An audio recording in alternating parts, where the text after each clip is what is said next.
Hey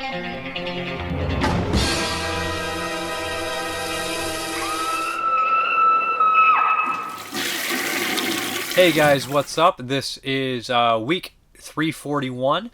I'm here to do some reviews for you, but first I just want to thank you guys for all the kind words. The first one up is actually something pretty special to me. I've always kind of had a fondness of this film when I eventually did watch it. Now, what put me off from watching this movie when I was really young, before I didn't have a VHS on this one at all, but was it was always in the public domain kind of big budget packet sets with like Night of the Living Dead and Dementia 13.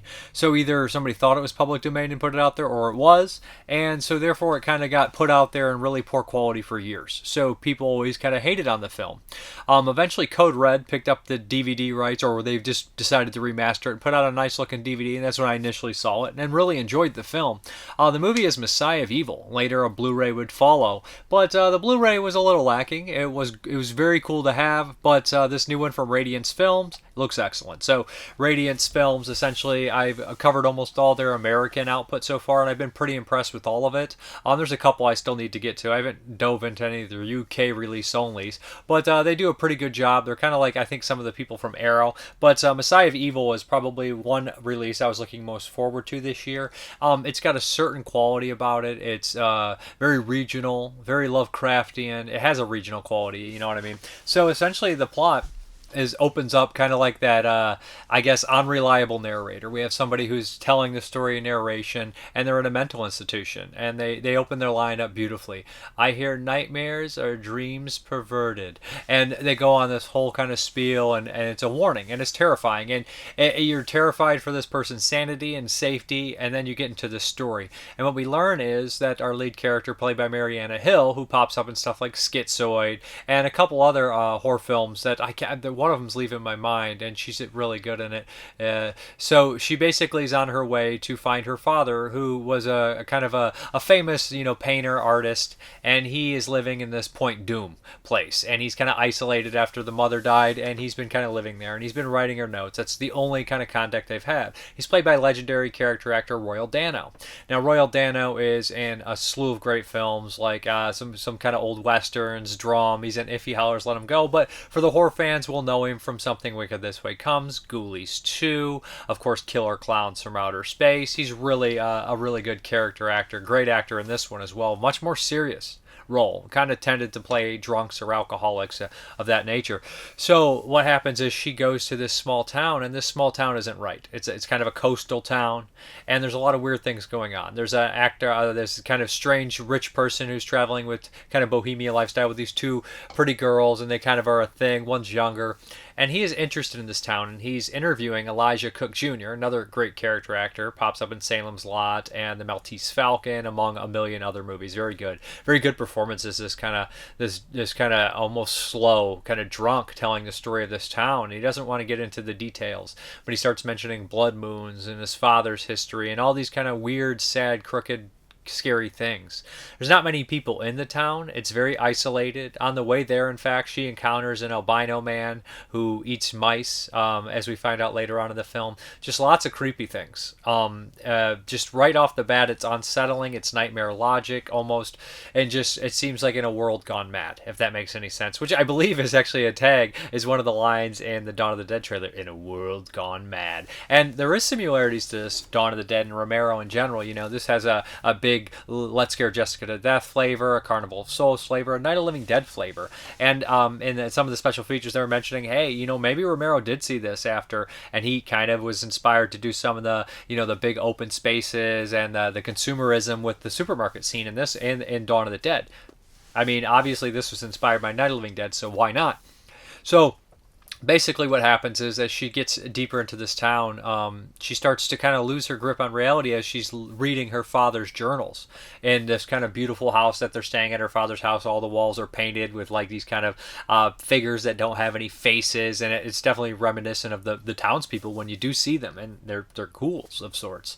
So it's really creepy in that aspect, and this bohemian group is kind of traveling with her, and they stay with her, and as it goes on, she's reading this diary, and she seems to be a couple days behind behind her father's madness. And it gets really creepy, really scary. There's some of the all-time great scares in this film, to be honest. There's one, of course, in a supermarket that's world famous, and the ghouls in this film are terrifying. They look very strange and just dead and scary, and they're not your typical zombies. And, of course, the movie theater scene is also excellent as well. So there's just a lot of great scenes that make a great whole. The Lovecraftian aspect is told in flashbacks. There's so many things that are very Lovecrafty. And if you look at this, and this is one thing that always kind of drew me to this movie as I got older, is I love these these really creepy, kind of almost am I losing my mind, where are we kind of films like this. And this one is definitely one of those. So it's the idea that we have this person telling a story, right? And then within her story, she's listening to, her father, her father's narration as she reads through this journal and realizes what's happened. That happens in a lot of Lovecraft, right? You'll learn the story through a character that had heard it through a tape that somebody else left for them. They do that in Color Out of Space, kind of, I think, as a, to keep true to Lovecraft in itself in the film. I'm not sure if that was in the original story. But you know what I mean? The idea that you're actually retelling the story, you've gone mad from hearing somebody else's encounter with what has happened. It's really good stuff, really layers of creepiness, and kind of paints a real kind of mythology or basically a confusion about the whole thing. So as it progresses, of course, people are attacked by these ghouls in kind of terrifying ways. And this film was taken away from the director. There were a pair of directors that actually made another film, Howard the Duck. They worked with George Lucas and like writers and things like that, screenwriters, and did great jobs. Obviously, Howard the Duck did not turn out how they wanted it. Either did this film, I don't think. It was taken from them in the editing. And what they did, whoever did the editing did a good job. I mean, it's a very creepy, effective film. It's kind of patched together, but for some reason that works really well with how this one turned out. There is a lot of creepy sound elements, static elements, kind of strange, creepy sounds. Reminds me of Children Shouldn't Play with Dead Things, another zombie film that was made after Night Before Dawn. And if you watch a lot of zombie films after Night Before Dawn, they all have an eerie, kind of creepy, crypt-like quality. I mean, Tombs of the Blind Dead, Messiah of Evil, Shockwaves even. There's so many movies, and Children Shouldn't Play with Dead Things, The Child. There's just so weird quality of zombie films between those two, and there's a lot of great ones, to be honest. I think that some of the most underrated zombie films ever made were made between Night of the Living Dead and Dawn of the Dead. Let Sleeping Corpses Lie is another one. So, I do see a lot of the similarities in here, and I tend to fall for those movies quite a bit, And I do like that creepy kind of atmospheric wandering through the, the weird kind of creepy small town where you really don't know what's happening to you and you don't know what's going to happen to you. So, Messiah of Evil is a personal favorite of mine. Every time I watch it, it gets better. The soundtrack and the score, all that stuff is excellent. I love it. The acting is good. The story is creepy, and the ending is amazing too, and the opening with No One Can Hear You Scream is by far one of my all-time favorite openings. Narration in here too, I really like it. When I get to 1973 eventually and do that year, I'm definitely opening it up with And No One Can Hear You Scream, and I have a great idea for it. A lot of editing of screaming, and of course some music that I'm gonna clearly pick. But as far as special features are concerned, this has never looked better. I've seen the old DVD, the Blu-rays, and this looks way better. It looks great. The colors pop. I mean, it is a low-budget movie, and they probably used the best elements they could, but I thought it looked fantastic. So we have a new restoration from a 4K scan, best surviving film elements from the Academy Film Archive. Okay, mono sound, audio commentary by critics Kim Newman and Stephen Thrower. Never heard them on a commentary together, and they both have a lot to say. It's a very packed commentary. And then we also have archival interview with William Huyck, who is the director. What the Blood Moon Brings, Messiah of Evil, a New American Nightmare documentary feature, which explores Messiah of Evil in the context of American independent cinema in the 70s, as well as examining the film's allegiance to several subgenres of horror. That is great stuff. A lot of people are involved with that. A lot of people you've seen in special features, they do a great job. And then we have visual essay by critic Kat Allinger, who I also love. We have subtitles, finally, reversible sleeve, original newly commissioned artwork by Tom Tomorrow, booklet featuring new writing by Bill Ackerman, who has a podcast as well, supporting players. So also the interview with the director is from the Projection Booth podcast with Mike White. So we have tons of great people involved with this release. And you know what? I'm super happy to finally see this bad boy get some love that it deserves. Great booklet, great movie. My favorite, probably my favorite, one of my favorite releases of the year. I'd have to sit down and think of it, but Messiah of Evil sits towards the top. Excellent film. And if you only saw it on budget releases, give it another chance. I don't think you'll be disappointed. I love it. Okay, the next one here, we have a doozy. It is from Arrow, and this is a 4K of a movie I never saw by Roger Vadim, based off a graphic novel, and this is Barbarella. So Barbarella is just a bizarre movie. It's a cult item that I've been meaning to see for years. It has David Hemmings in here, Jane Fonda, some other familiar faces. It has a tiny role by Fabio Testi. I spotted him. I was like, is that Fabio Testi? It is. It is.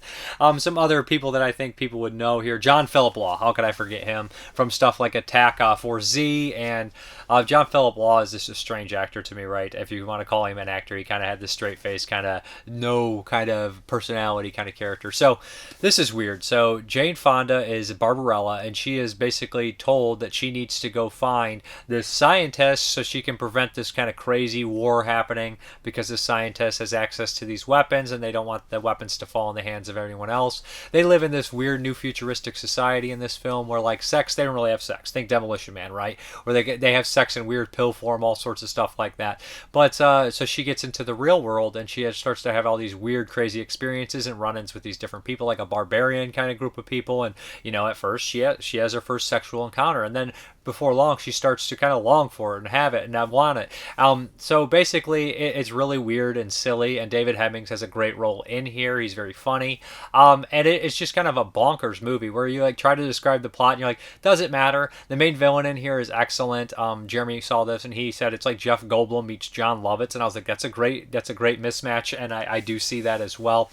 But what really kind of stands out, besides this movie looking wonderfully beautiful and 4K, because the sets are so immaculate and everything pops, is just how bizarre and quirky and weird everything it is. It does really feel like popcorn and bubblegum and all these kind of comic stuff. It's very, very like perfect for that kind of thing. Like, and in 68 it does kind of push that sexual bar. This is produced by Dino De Laurentiis, who produced some of the craziest and weirdest movies, and I'm so glad that he existed, because he had so many movies. Him and the Canon Film Group took so many weird chances to make money and make strange films, and it's always crazy because they'll make some of the weirdest movies that are hated by everyone, and then like one of the greatest or most beloved cult films of all time, and especially Dino De Laurentiis. So I mean, like, this one I thought was excellent really for what it was. I was very entertained by it. I was kind of taken back how I'd never seen this. This was a huge blind spot for me. Visually it's excellent, lots of crazy sets and designs and all sorts of weird shit, but I would really recommend checking out Barbarella. I think that most people will really enjoy this one. It's tons of features in here. I don't really know what to go about and say anything more about it except read off a million features, because as disc 1, 4K, of course HDR10, Dolby Vision, original lossless English mono, also a plus a 5.1 remix, and a Dolby Atmos surround and lossless, and then we have also French mono. Featuring the voice of Jane Fonda in French. Optional English subtitles for deaf and hard of hearing. Audio commentary by film critic Tim Lucas. Alternative opening and closing credits in 4K with Dolby Vision. Now, Tim Lucas is an expert on everything. He does an excellent job here. He's also involved with more features on the disc. Another Girl, Another Planet, an appreciation of Barbarella by film critic Glenn Kenny. Paul Joyce's behind-the-scenes featurette, Barbarella Forever. Love, a 2-hour in-depth discussion between film cultural historians Tim Lucas and Steve Bissett, and that's great. And these guys talk, and the impact and legacy of Barbarella. That's excellent. They talk about the other kind of big kind of comic kind of style movies and stuff like Danger Diabolique. Dressed to Kill, a 30-minute interview with film fashion scholar Elizabeth Costello Lundgren, London, on the Jacques Foray's world-changing costume designs. Framing for Claude, an interview with camera operator Roberto Giacometti. Tagnazzi, actor/director Ricky Tagnazzi discusses the life and work of his father and Barbarella star Ugo. An Angel Bodies double, actor Fabio Testi discusses his early career as a stuntman and body double for John Philip Law and Barbarella. Dino and Barbarella, video essay by Eugenia Ercolani on producer Dino De Laurentiis, and this guy contributes to so many releases as well. That's also a very good one. I mean, so like there's a lot of talk of Dino De Laurentiis and stories, which is great. This amazing booklet with wonderful pictures in here. So like I really like. This is a great release. If you're a fan of the movie, it's a must. It's 2-disc with tons of stuff going on. I'll show you in the video. I would really recommend checking out Barbarella if you like cult films, if you like weird films, if you're into like a I guess, pop culture, especially in the 60s and all that kind of stuff, and like early comic kind of style things, then I would highly recommend checking this out. I enjoyed it. I would definitely revisit. I would definitely go see this in a theater if I could get a chance to, but that's Barbarella. Great stuff. The next one here is from Visual Vengeance, of course, and this is Scream Queen, starring Linnea Quigley, of all people. I mean, if you got a movie called Scream Queen, I mean, you can't go wrong with Linnea Quigley in the lead role. It's by Brad Sykes, and you know, the Brad Sykes movie I'm most familiar with, I know he was an independent director for a long time, made a lot of low-budget movies, and this was his first kind of like LA kind of big movie, I guess you'd say, bigger movie, was Plaguers. Plaguers was a really kind of crazy, like, zombie alien thing, very gory, very entertaining, very ambitious. It's been a while since I watched this one, but Scream Queen is a movie that, if I heard about it, it was only in passing. It's kind of a rare film, and Visual Vengeance is taking these kind of older films, and sometimes like on Super 8 or 16 or shot on video or whatever, and putting in these like deluxe edition Blu-rays. They put out some cool stuff like The Abomination. They put out some weird kind of off-the-wall, really cheap, crappy, nonsensical, silly movies like Lichen Colony. And Scream Queen is interesting. When I was watching this, I was like, this doesn't feel like exactly a completed movie, to be honest. So Brad Sykes talks on this release, and he didn't get to edit this thing, and it kind of was lost, kind of never really got a strong release at all. Was supposed to be on DVD in like 2014 or something like that, and it got pushed back. Something happened, it never came out. So finally, this is kind of the first real release, or good release, that it's had. So essentially what we have here is kind of a movie that's kind of self-aware, definitely poking fun at the kind of underground independent cinema, you know, of the time, low budget, no budget cinema. So Linnea Quigley kind of plays herself, kind of stars herself. Of course, it's a character type of herself, over the top kind of deal.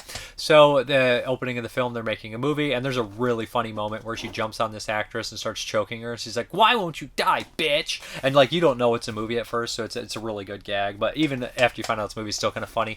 So like, Linnea Quigley is just this really difficult Scream Queen to work with, and is first time director. And there's a lot of arguments. And on the way back, she gets in her car and she has a crash and she dies. So this kind of ruins all the people involved with the film. They're no longer acting. The director's no longer working, and they're kind of just like slumming it in the next couple years. And this director obviously longs to film this movie and finish it up. So lo and behold, they all get a crazy invitation. Think kind of a gothic, kind of almost a giallo setup, deal. So they all end up showing up, and guess who threw the party? Of course, Linnea Quigley. And people start getting picked off soon enough. It's not too hard to determine what's going on. The special effects are okay. I mean, it's a very, digital movie. It doesn't look great too much. It's hard to see a lot of the stuff going on. It's a cheap digital movie at the time. And the end has a lot of fragmenting issues. I don't know what happened there. Now, like I said, the director didn't get to edit this thing. I think one of the Polonia brothers actually edited it, so there's that. So regardless, this movie has some interesting ideas. It's a little ahead of its time. I guess it wasn't on the bandwagon. This was filmed in 1998. Scream, obviously, 96, and there's a million movies that self-reference other movies and movies on movie sets and all that kind of stuff, right? But this one, I guess, was not a bandwagon jumper like a lot of people might think it was. It was kind of doing its own thing and had some originality to it. Linnea's fun in it. She always has that kind of energy and that acting style to be like in these kind of movies. I don't, I think she would say that she's not like a classically trained amazing actress or anything like that, but Linnea Quigley has a certain, presence and cadence about her that is just perfect for a Scream Queen, especially after watching stuff like Night of the Demons and, of course, Return of the Living Dead.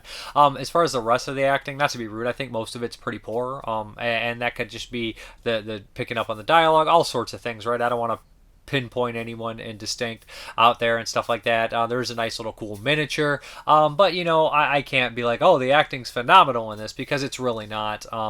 There is no nudity, which is strange. I don't need nudity, but in this kind of movie, you would expect it because it's riffing on movies that have tons of nudity. That's kind of funny. Like, people complain about The Final Girl. So, like, it's riffing on slasher movies, but it doesn't have any of the gore or nudity that it's riffing on or making fun of. It doesn't feel like a true parody. And this one is obviously making statements and stuff like that. It's I would have been able to use more gore. There's some gore, some kills, but again, it's more in that kind of mystery kind of style, although the mystery isn't much of one. But there is some twists and turns. Overall, it's okay. It's interesting to watch. A kind of lost piece of cinema from this director. Not necessarily lost, but forgotten, I would say. But as far as the features are concerned, we have a new approved 480 SD master from Original Tape Elements. Commentary with writer-director Brad Sykes. Is it Sykes or Sky? It's spelled Sykes, but I'm not 100% sure. Once Upon a Time in Hollywood, new behind-the-scenes documentary. Bonus second feature, original producer's cut of Scream Queen. New Linnea Quigley interview. That was nice to see. Editor Mark Polonia interview, behind-the-scenes image gallery. Gallery, Linnea Quigley Image Gallery, original script selects, original trailer, Visual Vengeance trailers, 6-page liner notes by Tony Strauss of Wang Chop Magazine, collectible Linnea Quigley folded mini poster. But you do get kind of a glimpse at what the independent movie scene was back then, and you kind of get to see some super fans and people talking about Dragalina magazine, fanzine. So like there is obviously reference points for people that would be interested in the horror scene in the late 90s, early 2000s. So there's that going for it as well. And plus, if you're a huge Linnea fan, then check it out. I mean, there's a couple movies that she was in that really haven't got wide releases. Recently, we saw the one Hearts of Darkness get released by them. That was very cool. There's one that got kind of, I know it's got a release, but I don't think it has a DVD or anything, or a Blu-ray especially, called Animals that she was in from the late 90s. And that movie's pretty wild, if I remember correctly. But Scream Queen, check it out. It sounds like it's up your alley. Okay, the next one here is another one from Visual Vengeance, and this is The Wrong Door from 1990, if I'm not mistaken. And this one's actually shot on Super 8. So I love that. So I love when they put out these Super 8 movies. And this one I've never seen. It's kind of like a Hitchcockian kind of horror thriller. Is definitely what the director was kind of going for. That's a cool cover art. And yeah, this one is just kind of a cat and mouse kind of horror film, but it's in Super 8, so it looks really good, and it's got a really nice quality about it. You know, like I said, I'm a sucker for those kind of like cheap little film stock movies and whatnot. So basically, what we have here is there's this guy who's like a sound engineer in his hobby, but for a job, for a gig, he kind of just goes and dresses up as a jester and goes to like parties and entertains and stuff like that. So on his way to a party, he knocks on the wrong door, and this girl who looks like she's in turmoil, needs help desperately, answers, and he reads her lips, "Help me." And we hear a guy in the background, "Just close the door, tell him they got the wrong place." But before he can do anything about it, he gets pulled into the party next door, and the entire time he's performing, he's thinking about her. So eventually he ends up going back there, and it appears that she was attacked by something, and she appears in really bad condition. Eventually what happens is the person who did it kind of comes back, and there's a couple of them, and they start to kind of chase him through the town, and it gets more complicated until maybe I don't want to spoil anything like that, but it's kind of like just a chase through the night, and the main villain in here is kind of creepy, definitely a it's not over yet kind of guy. And there is a piece of evidence that they need, kind of like a blowout, right? Kind of like something that the bad guys are after. Yeah, I really like this one. I thought it was well made, cheap, but in the best kind of way, obviously professionally done for what it is. The Wrong Door, I'd recommend checking this out. If you like these kind of like low budget kind of movies shot on film, then The Wrong Door is definitely up your alley. Brand new director, Supervised 2K HD transfer from original Super 8 film elements. Love that. Commentary with director Bill Weiss and Sean Corby. Then we have another commentary. It's James Groetsch and producer John Skolbaum. New documentary, Men Make Movie, If Not Millions. Director James Groetsch interview. Director Sean Corby interview. Director Bill Weiss interview. Actor Matt Femley interviewed. Distributing The Wrong Door, Chris Gore interview. And that's is that the one where they talk about film threat tape and magazine and everything like that. Very cool. So you get a kind of glimpse at that kind of too, preserving kind of what indie horror was at the time. Second feature, alternate director's cut of The Wrong Door from 2019. Super 8 shorts, Raiders of the Lost Bark, and The Pizza Man TV episode, The Gail Whitman Show, original unedited Mother video VHS intros. So we got all this kind of stuff going. Original film threat print review, now hiring movie trailer, tons and tons of stuff on this one. If it sounds like it's up your alley, check out The Wrong Door. I don't think you'll be disappointed. Personally, I'd never really heard of this one. Maybe just in passing, but I didn't know much about it. Glad I watched it. Good from Visual Vengeance. I think one of their better releases, actually. All right, we're going to hop into those 1981 movies. Woe be unto him who opens one of the 7 gateways to hell, because through that gateway, evil will invade the world.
say on a Valentine's Day is a curse that'll live on, and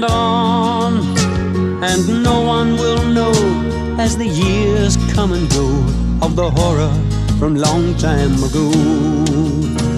In this little town, when the 14th comes round, there's a silence and fear in the air.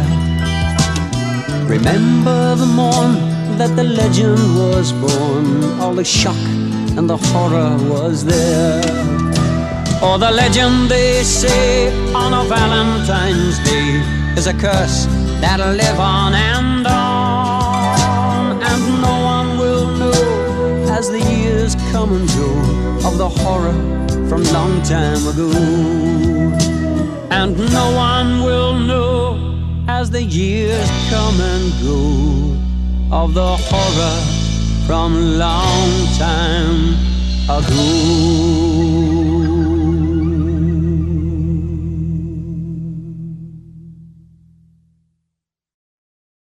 Okay, the first up, I actually imported this along with a couple other titles, and this is really kind of the only place I could find it at the time, although since it's popped up on YouTube, but still, I'm glad I ordered it. This is called The Hut.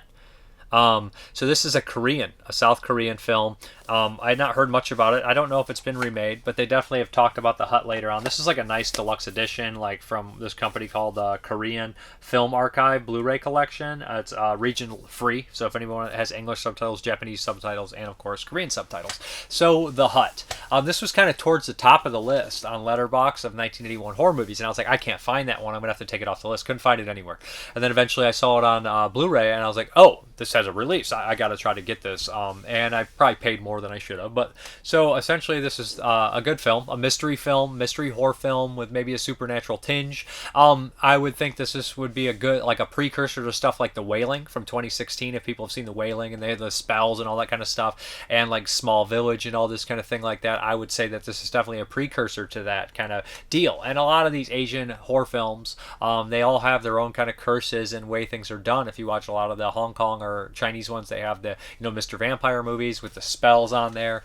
Even the Japanese ones, when we get into ghost stories, they have their elements, and the Koreans kind of have their own deal too. So essentially what we have here is there's this sick son. He's godly sick. He is dying, and they're in a small village, very superstitious village. So they want to use the shaman. None of the shamans are working to save their son, and it appears that kind of all the young men in this family die young. It's kind of a curse. So they bring in this ultimate shaman, and she's supposed to be really good. She's younger, and she starts to perform these things. And she says, there's something blocking this. I can't stop it. Why don't you guys... Is there anything going on in this village? And they say... They kind of have this big backstory. They keep talking about it must be the spirit of this person. So there's a huge chunk of the movie that has this flashback, about 30-40 minutes, and we see who this person is, what happened to this person, who's involved with all this stuff, and why this is happening. And I don't want to spoil any of that stuff, but it all involves this hut. That's why it's called The Hut. And the hut in this small village is where they send people who are ready to give birth, people who are ready to die. But you learn more about the hut. You learn who ends up in the hut. And you learn who the shaman is. You learn their motives. You learn these people's motives. And you learn all sorts of things like that. When they start to kind of lean, you see these rituals and all sorts. It's a gorgeous movie. It's shot really well.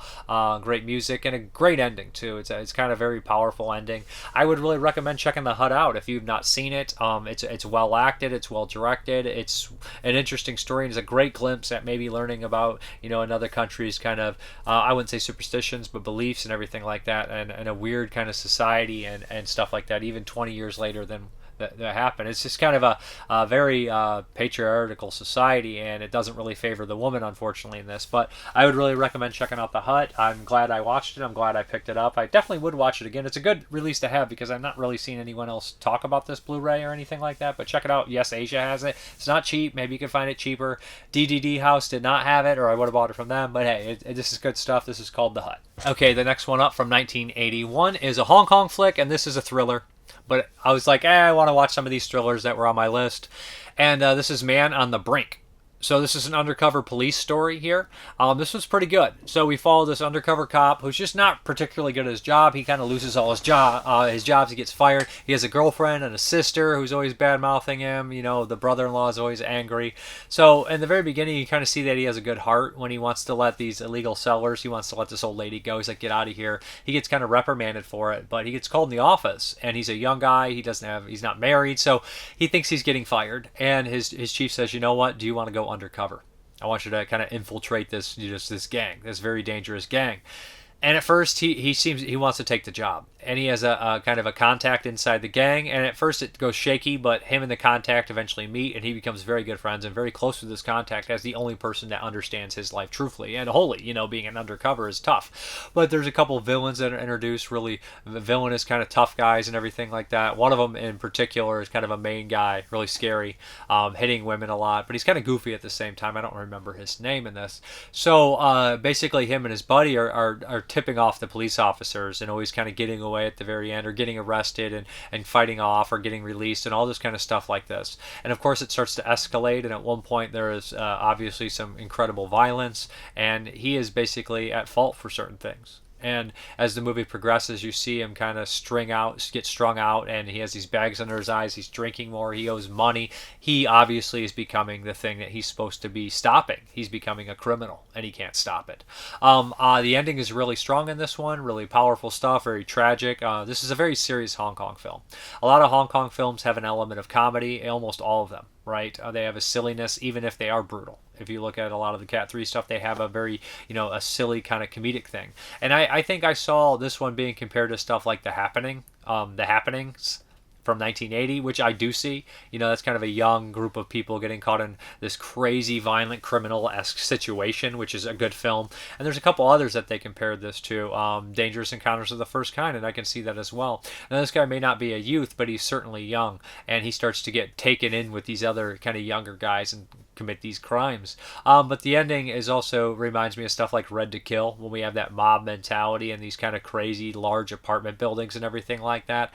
But good film, Man on the Brink. I would recommend checking it out if you can find it. I think it has had a Blu-ray release. I don't think it's had one in the States, but it is available out there. So Man on the Brink. Okay, and the last one from 1981 is also more of a thriller, less of a horror film, but it does have your kind of classic villain gang that would appear in a rape revenge film, most certainly.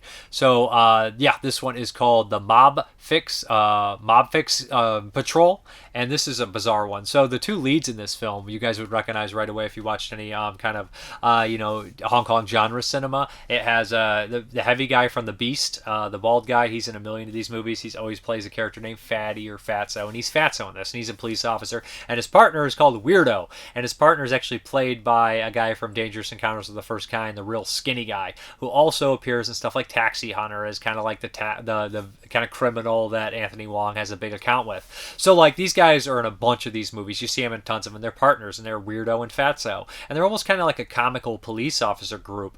But what happens is, they kind of screw up a lot. They kind of mess up all the time. They try to do this big kind of thing that they hear about on their own. But what happens is it goes wrong. Somebody gets shot, and actually I think it's the actor Cheung, I can't remember his name, who died tragically very young. This is a Shaw Brothers film. He was in a bunch of Shaw Brothers movies, and he would have been a bigger actor and stuff like that, but he died tragically in a car accident at age 19, 20 or something like that, 25 maybe. But he was very young, and he's in this for a small bit as a police officer, and he takes an injury in this film, and they get in trouble for it, and they kind of get deported. So one of them gets thrown into a different precinct, and one gets thrown completely far away. So they're doing stuff that they really don't want to do, but they live together. They're inseparable. They're best buddies. And what happens is Weirdo ends up having to go undercover, and we've been introduced to these really ruthless villains, this quartet of villains throughout the entire movie, and we're seeing glimpses of them, and they're all very memorable. The main one is called Big Boss, and he's in a bunch of these Shaw Brothers kung fu movies. He's a heavy, he's got a mean look, he just seems very intimidating. Another is called Nancy, and he is a homosexual character, which is rare to see a homosexual kind of character in these gang movies like this. And his introduction is great because somebody like kind of tries to screw with him because he's clearly very flamboyant, and they try to sit him on his lap, and he just starts overpowering him. I was like, that's awesome. And then we also have, of course, Pighead, who's kind of like just a guy who's obsessed with mice, and he's sleazy, always trying to sleep with women. And one of the most infamous or memorable villains is Longhair. And Longhair is actually played by the really ugly, gnarly guy with the messed up teeth in The Beast from the year previous. Now, that's kind of interesting because the Beast also has Fatso in it as one of the Beasts. So it's kind of a reunion of those two being in this movie together. And Longhair, the guy who played Longhair, was only in a handful of movies, and it's so weird that these are back to back. He's just an excellent villain. I mean, his whole like character is based on how bad of teeth he has. It's so weird. But yeah, so the bad guys are ruthless. They're creepy. They're weird. They're memorable. This one does have a good element of comedy in it. Of course, the cops are always getting arguments with other cops. In fact, another cop enters the picture that they got in arguments with as one of their superiors, and he becomes a major playing force in this movie. He's also the film's director. So, like, what happens is there is obviously tragedy is going to strike here, and I don't want to spoil exactly what happens, but these bad guys are responsible for it, and the remaining people standing afterwards are not going to let that slide. They're going to do any means necessary. So we have kind of cops going off the rails to get things done. The score that always pops in, I feel like it's got to be lifted from something, but it's very memorable. But there is a rape scene in it. Most of it's off screen, if I'm not mistaken. But obviously the what it implies is pretty brutal stuff. But I have to say this. There is a moment when one of the characters is yelling at another character for what happened to them. And they have this big speech. And they said, "Why didn't you come get me? We're supposed to be buddies." And instead of like showing his tears and crying, he's getting angry and emotional, and that's how he's like hiding it. And it's just like a really powerful scene, and I was just like, that is really awesome. Just the way the performance was and how it was done, I thought that was great. I really liked this one. I thought Mobfix Patrol was great. Totally up my alley. Good bad guys, good cops, entertaining cops, just action, chasing, shooting. It's not as extreme as a Cat 3 or anything like that. I wouldn't even put it in something of the level of Her Vengeance, like as extreme as that. But, I really enjoyed it. I like these kind of, I like it better than Man on the Brink, but I think Man on the Brink's probably a better movie, if that makes any sense to anybody. But I like these ones. So Fix Patrol, great stuff. Recommend it if you can get a hold of it. I'd like this, get a Blu-ray. I would definitely buy it. Okay, and the Patreon pick, I think, was from Jim Simon, and this was Big Trouble, 2002, and I had seen this actually when it came out. I was probably like, 16, 17 when Big Trouble came out. This is not Big Trouble in Little China, of course. This is kind of just this weird kind of comedy of errors, like broad, weird, silly comedy deal with a huge cast, and everybody's kind of focused on this one thing, and everybody's intertwined, and they're going to have all these crazy, silly, funny interactions. That's exactly what it is. Probably reminds me of something like Get Shorty, right? Like all the big casts and stuff like that, but Big Shorty's obviously probably a little bit more subdued. I don't think I've ever seen it. Get Shorty's like one of those movies I saw half of, and it just had that huge cast and everything like that, and I just don't remember every detail about it, but I remember them being like all these characters mixed in and intertwined like that. This movie is silly, though, and it stars Tim Allen. And I gotta say this, I grew up watching Tim Allen on Home Improvement and everything. Like, I always kind of enjoyed Tim Allen, and he wasn't in that many movies. What was it? Jungle to Jungle and stuff like that. Santa Claus. But I just felt after watching this, it's like Tim Allen could have been more of a film actor instead of a TV actor. I thought he was pretty good in this. And it's kind of strange that he's the star of this when you got so many people in here. I believe Rene Russo is in here, Stanley Tucci's in here, Tom Sizemore, Johnny Knoxville. Who else pops up in this bad boy? There's so many other people that I'm probably... Dennis Farina. Dennis Farina. He's great in this. Farina, excellent. I always have trouble when I know his name when I'm talking about him, but then when I go to pronounce it, I overpronounce it. But excellent in this. So, like, essentially what we have here is Tim Allen is kind of this guy who... He works in sales, advertising. He hates his job. He hates his life. His kid and Ben Foster can't stand him either. He thinks he's a loser. Doesn't hate him, just thinks he's a loser. So basically, his son kind of runs in on an assassination attempt playing this dumb squirt gun game. Stanley Tucci is a rich asshole guy that works for a company, and he's been skimming stuff off the top, but he's an arms dealer. So Dennis Farina and his partner are coming in. His partner's actually played by the guy in Big Lebowski, the landowner, the homeowner, whatever, the property manager who's basically always like the guy in the Shakespeare play is really funny. So those two are great together. So he's trying to get assassinate Tucci, and everything gets mixed up and everybody gets intertwined. Tom Sizemore and Johnny Knoxville are these kind of lowly criminals, Snake and something, that are wandering through their lives. Pretty funny performances, and everybody gets mixed up. There's a nuclear warhead gets brought into the equation, and there's some CIA agents that pop in. One is Mike Epps. It's Omar Epps. Omar Epps. Sorry, Mike Epps is the comedic actor, right? I think it's Omar Epps. Yeah. So there's so many people in this movie. Obviously, I love Blossoms. It's very funny. It's very quirky. We have a countdown here. It's just entertaining as hell. And Dennis Farina is the best part, hands down. He is just so angry in this movie, so funny, such a tough guy, such an Italian kind of character.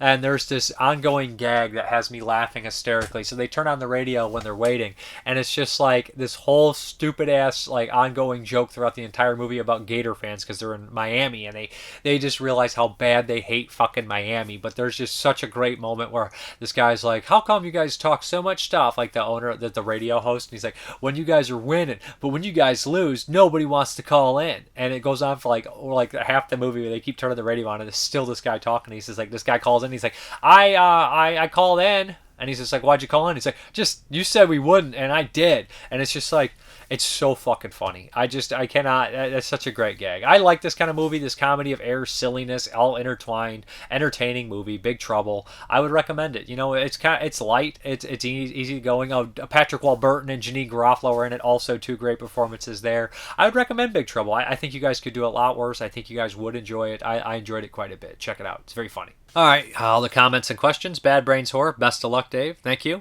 Jim Jr., 85. Hey, Dave, good luck with everything. Nothing but positive vibes. You got this. Enjoying your reviews, and I've been watching your channel since 2008. I hope it continues. Happy holidays, Jim. Thank you. I appreciate it.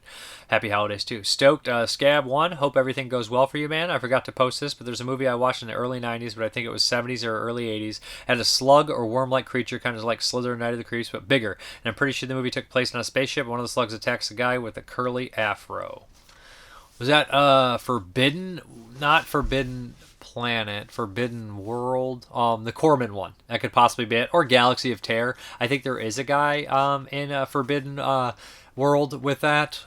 Check out Galaxy of Terror and Forbidden World. That very well might be it. Explosive Action, echoing everybody else. Best of luck with your procedure. I've had a bunch of crap done myself this year. Turning 40 is overrated. Oh, I bet it is. Thank you, man. MJ, hope everything gets better. Thank you. DJ Boy, praying for your health and well-being, Dave. I hope the biopsy turns out positive. Thank you. I mean, I got some results back and there's nothing wrong yet, but it's taken a lot longer than it should. RMT Music 1, good luck with your procedure, Mr. Parker. I've seen Fadarat Mari, Sampo Sands, made some of the craziest trash videos ever seen. Flying Lizards is also one you should check out, and his Hanuman films. Movie Junkie Reviews 84. I'm a Jack Ketchum fan. Brutal movie, and yes, the movie I remembered was The Guardian. Somebody got it for him. Yeah, Guardian's great. Zach Nolan, please don't go away, Parker. If you could, please don't go away, Mr. Parka. If you could put any franchise villain in any setting, where would it be? Do you think Warlock in the Hood would be a good idea? I think Julian Sands could do a great job in the Hood. That would be very cute. Taking any villain and putting him in a crazy area. My one friend said he would love to see Leatherface in Haddonfield just cutting people up. That could be fun. But I don't know. Geez, I want to see the Neon Maniacs somewhere else besides rainy San Francisco. Let's do it. Anywhere else. Mark Strignato, it can be a sensitive matter to discuss. Appreciate your honesty. I have been watching your channel for the past 6 and 7 years. I hope it continues. Happy holidays and God bless. Back at you. Thank you very much. Kentucky Kentuckinator, if God forbid you can't make any more videos, can I have your pervert card? That you can. Horse Cinema 5130, the movie the viewer said was about karate guys fighting on a rope bridge. Might be Jim Cotta. Ember Rott, best wishes, man. Thank you. Hudson, toes and fingers crossed, Dave. Chin up, a nice cup of tea, and you'll be sorted. All the best from UK. Have a nice pint and let this whole thing blow over, huh? Rob8920, I've been enjoying your content for what feels like 10 years now, but I've never commented once. God knows how many movies I've discovered through your channel. This channel. Thank you. Anywho, I just wanted to send good vibes your way. I'm sure everything will go smooth. Thank you. Stephen Hyde, I'm sending you so much love and positive energy. Appreciate it, guys. I do. Nick Moore from Belgium, we're all keeping our fingers crossed for you, sir. Good health and a long life. The new release of The Lost is worth the upgrade, and I'm glad I followed your advice, Dave. Now enjoy this modern cult film even more. Also, I'd like to thank Canon1472 for helping me figure out the title of the movie I couldn't remember. Turned out it was 1986 Easy Prey, based on a true story. Very cool. Questions. Have you seen John Carpenter's Body Bags? If so, will lovers of anthologies dig it or hate it? I have. It's good. It's been a while. I think you will like it, and watch out for all the cameos in the first story. Great stuff. Why do filmmakers always adapt the same Edgar Allan Poe stories, i.e. The Black Cat and the Pit and the Pendulum? Mr. Poe has quite a body of work. I don't know. But usually when they do adapt the Pit and the Pendulum and Black Cat, they incorporate all his other stories in there, right? So there'll be a cast of Maniano. Somebody's going to get stoned in the wall. Somebody's going to kill somebody for something really weird and have guilt over it. So, I mean, when they do Poe, they do all of Poe. Some of them are sort of short stories But, I mean, they've had, The Raven's been made. Even a lot of these are so loosely based. House of Usher's been made so many times, too. So they're there. Premature Burial, I believe, is a Poe story. So, or maybe that was just based on Edgar Allan Poe. Who knows? That's what I mean, right? Would you say that VHS 85 is the best of the franchise? No, I'd say Part 2 is, hands down. But 85 might be the second best. Thanks for keeping us both entertained and informed. Take care till next week. Eddie Daniels 5034. Dave, I've been watching your channel for years now. It's like you're my friend. Good luck with everything. I'll be thinking of you. Thank you. Coastline FX, hello Dave. Nothing to worry regarding a liver biopsy. I've had 2 done since being on different arthritis medications. Yeah, it wasn't painful. It wasn't that bad. Just a day out, a couple of days of relaxing. And I probably didn't even have to do that, but I felt way better anyways. Kadam, good luck on the biopsy. You got this. Update on my Mystery 70s Italian Spooky Castle movie. They have changed their face. 71, directed by Cornado Farina. That's funny. That same name as Dennis Farina. I got it right that time. And starring Adolfo Celli. Adolfo is in a lot of good stuff. He's in Burb of the Crystal Plumage. Necropsy, I hope you're okay, man. You have our prayers. Thank you, Tony Gonzalez, a heart. David Brandt, good luck, buddy. Enjoying the reviews. Thank you, everybody. And CD Duconte, hey, Dave, great review as always. Good luck, positive vibes, bro. Keep it creepy. I will. Travis Linscomb, hey Dave, I hope your medical procedure goes smoothly. Sorry to hear about your shitty week. I'm sending well wishes and I hope you get some rest and relaxation in your future. Ken Coakley, I watched Full Body Massage on cable years ago, but don't remember much. The actual reason I watched the movie is because I liked Brian Brown, because of FX in 96 and Breaker and Morant in 1980. I also like Nicholas Roeg, who directed 2 rock stars in their film debuts. These 2 were Performance, starring Mick Jagger, which was filmed in 68 but not released until 70, and the second was The Man Who Fell to Earth, starring David Bowie, as well as Rip Thorne and Candy Clark. Mimi Rogers did a very interesting horror movie called The Rapture in 91, in which she played a woman who converted to Christianity after 2 Christian men tell her about the rapture. She goes from swinging to being a Christian who converts an ex-lover played by David Duchovny. It was something I recently discovered. Theruv is a rapture sequence that is visually... There is a rapture sequence that is visually breathtaking. The film also stars Will Patton. Love Will Patton. Another subject, I've been reading about your health problems, but on Facebook you said you were upset over something, but they weren't health problems. Whatever it is, I will pray for your physical and emotional health to be perfect. Thank you, I appreciate it. As a Christian, I take prayer seriously and don't use the promise of prayer as an empty platitude. Hang in there. If there's something physical, then if it's something physical, then I'll make a deal with you. I will walk again and meet you at Cinema Wasteland in person. Thank you, I appreciate it. I hope you will. I hope that you get better. I hope that you're home with your movies and everything too, Ken Coakley. I appreciate the kind words. Again, like I said. Ja Punk seems to be the days where many people don't know about the future. Fucking mortality. No shit. I appreciate the company of Mrparka show, a robust steady diet of films each week, and we will get word of them soon after consuming. Horror, independent, international, and lowbrow, all being given special attention fits in my worldview. Straying from narrative view, I spent most of the week looking at the terror being laid upon Gaza. Out of it, discovered the news site Al Mayadeen operating out of Lebanon. Al Mayadeen apparently translates as a square, and it is motivated to cover events from the perspective of progressive values put forth since the Arab Spring. The video footage is pretty rough and is busted aesthetic compared to CNN, New York Times, so in a way it's like watching independent international horror movie. Jeez. It's a rough situation, you know. I'm surprised no one else commented, but there was a surreal effect when you ran the trailer for Blue Rita. By having the quick cut images play over your face created a weird moving collage. I've seen similar things in art museums. Did I accidentally keep it like Did I actually do something? Did I actually do the density? I might have done something. I was screwing around earlier. I didn't know if it went through like that. Fat Pig Conqueror, hope everything goes your way, man. Thank you. Southport Rocker, hope all went well, Dave. Take care. Adam Watson, do you set out to be in the freakiest shit ever, or is it just how it goes? LO. Awesome either way. He said, I just spotted you in Skinless. You were so convincing as that boss man, I didn't recognize you at first. No, I guess when I used to act, I just kind of was crazy enough. It's the people I knew were making those movies that I was associated with, Dustin. And, you know, I knew Adam Albrandt a little bit and people like that, and Scott Shermer and Arthur Culliper and Fred Vogel. So I ended up in their movies. I started in Dustin stuff, and I just kind of think I got a reputation. James Bell and stuff, I was in his film. Just my geographical location was around them for the most part, and I just was great. I would do anything at the time, so I guess I got put in those movies, right? Always got killed, always got nude, all sorts of crazy things. I'm glad I did them. I don't know if I do too many more anymore, and I don't think I would do what I did in those movies now at this age. If that makes any sense. I just a lot of hard work. I'm old, and I'm a little bit what's the word I'm looking for? Got gray hair now. I'm just a little bit more sensitive, I guess, about it.